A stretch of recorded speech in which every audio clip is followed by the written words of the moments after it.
Well, from a fantasy perspective and a reality perspective, I'd say the Indianapolis Colts. They have the most money to spend right now in the National Football League this offseason.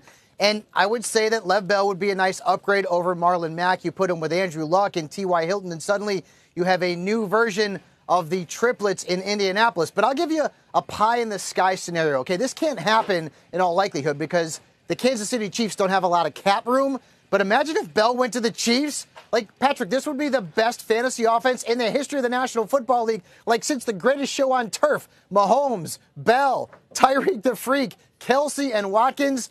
Well, we can dream. It is fantasy, right? Yeah, we did see Le'Veon Bell in KC hanging out with some Chiefs players on social media, perhaps. Yeah, Maybe that would be a tremendous fit. It'd be fun for us to talk about. Let's look over to Washington. Case Keenum's value, what do you think it is fantasy-wise in Jay Gruden's offense? Well, I'd say he's a QB2 and unlikely to be drafted in most redrafts because the quarterback position is so ridiculously deep. And Keenum last year, 19 fantasy points among quarterbacks, only had one top 10 finish, only had 3 top 15 finishes.